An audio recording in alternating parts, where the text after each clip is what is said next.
ഇത് കണ്ടോ, ഇതാണ് എൻ്റെ ഹെയർ, എൻ്റെ കാർക്കൂന്തൽ. വളരെ കുറച്ച് മുടിയാണ് എനിക്കുള്ളത് കേട്ടോ.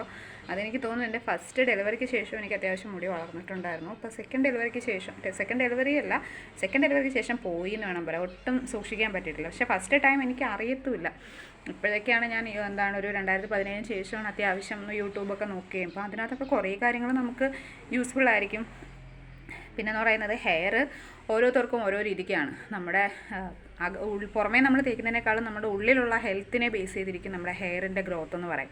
പ്രത്യേകിച്ചും ഹോർമോണൽ ഇംബാലൻസ്, തൈറോയിഡിൻ്റെ പ്രശ്നങ്ങളൊക്കെ ഉള്ളവർക്ക് മുടി കൊഴിയാനുള്ള ചാൻസ് വളരെ കൂടുതലാണ്. അപ്പോൾ എനിക്ക് അങ്ങനെ എന്തെങ്കിലുമൊക്കെ ഉണ്ടായിരിക്കും. പക്ഷേ ടെസ്റ്റ് ചെയ്തിട്ടൊന്നും വലിയ രീതിയിലൊന്നും ഉണ്ടായിട്ടില്ല കേട്ടോ. അപ്പോൾ ഞാനൊരുവിധം സൂക്ഷിക്കാൻ തുടങ്ങിയതിന് ശേഷം എനിക്ക് അത്യാവശ്യം ഹെയർ ഉണ്ടായിരുന്നു. അപ്പം മോളായതിനു ശേഷം നമ്മൾ ഫുൾ ടൈം കിടക്കുന്നത് കൂടുതലാവുമ്പോൾ നമ്മുടെ പില്ലോയിലും ബെഡ്ഷീറ്റിലും ഒക്കെ ഉരസിയിട്ട് നല്ല റഫായിട്ട് പൊട്ടിപ്പോവും കുറേയും ഹെയർ. അപ്പം അങ്ങനെയൊക്കെ കുറേ പ്രശ്നങ്ങളുണ്ട്. അപ്പോൾ ഞാനതുകൊണ്ട് വെളിച്ചെണ്ണ തേച്ച് കഴിഞ്ഞാൽ എനിക്ക് പനിയാവും. അപ്പം ഞാനിങ്ങനെ ഫ്രണ്ട്സ് ആരെങ്കിലുമൊക്കെ പറഞ്ഞു തരുന്നതും പിന്നെ യൂട്യൂബ് ടിപ്സും പിന്നെ വീട്ടിൽ പണ്ട് അമ്മ എണ്ണ കാച്ചി തരുന്നത്, അമ്മ നന്നായിട്ട് എണ്ണയൊക്കെ കാച്ചി തരുമായിരുന്നു. അതൊന്നും പക്ഷേ വലിയ മുടിയൊന്നും കളിച്ചിട്ടില്ല കേട്ടോ.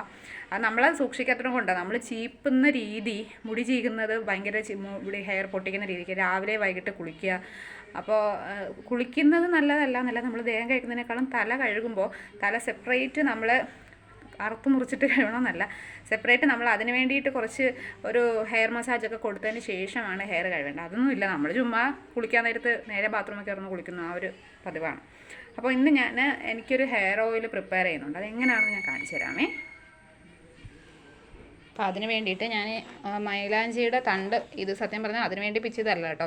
അപ്പോൾ ഞാൻ അതിന് വേണ്ടിയിട്ട് അങ്ങ് എടുക്കാമെന്ന് വെച്ചാൽ നമ്മുടെ മൈലാഞ്ചിയില നോക്കി ഒന്ന് ഡ്രൈ ആയപ്പോൾ തന്നെ അതിന് ഒരു മെഹന്തിയുടെ കളർ വരുന്നുണ്ടോ, ലൈറ്റ് പിങ്ക്, ഒരു ഓറഞ്ച് ഷെയ്ഡ് വരുന്നുണ്ടോ, ഇത് യൂസ് ചെയ്യുന്നുണ്ട്.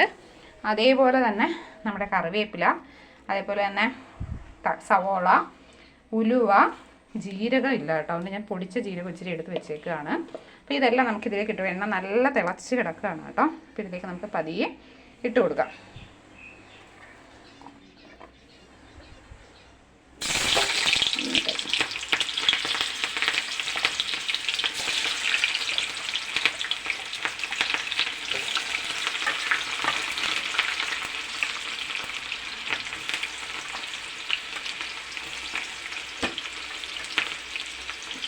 ഇപ്പോൾ നമ്മൾ വിപണിയിലൊക്കെ നോക്കിയാലും ഫ്ലിപ്കാർട്ടിലൊക്കെ തന്നെ ആയാലും ഓണിയൻ ഓയിൽ, അപ്പോൾ അതായത് നമ്മുടെ സവാളയിൽ ഒരുപാട് അതിന് ഹെയർ ഗ്രോത്തിന് സഹായിക്കുന്ന കുറച്ച് സാധനങ്ങൾ ഉണ്ടായതുകൊണ്ടാണ് കേട്ടോ.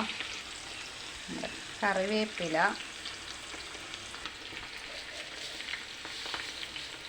ഉലുവ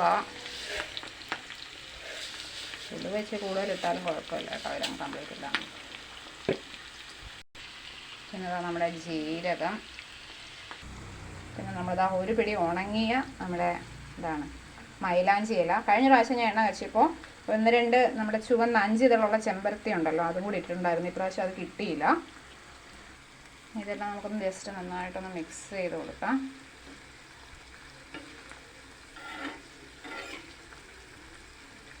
നന്നായിട്ടൊന്ന് ഇതെല്ലാം ഒന്ന് അത് നല്ല ഡ്രൈ ബ്ലാക്ക് ഷെയ്ഡ് ആവും കേട്ടോ. നമ്മുടെ സവാളയൊക്കെ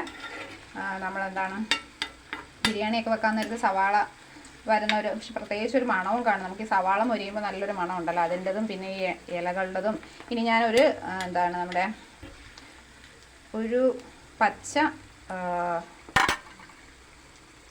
നെല്ലിക്ക കൂടി ചേർക്കുന്നുണ്ട് കേട്ടോ. ഉണക്ക നെല്ലിക്കയാണ് നല്ലത്, എൻ്റെ കയ്യിൽ ഇല്ലാത്തത് കൊണ്ട് ഞാൻ പച്ച നെല്ലിക്കയാണ് ചേർക്കുന്നത്.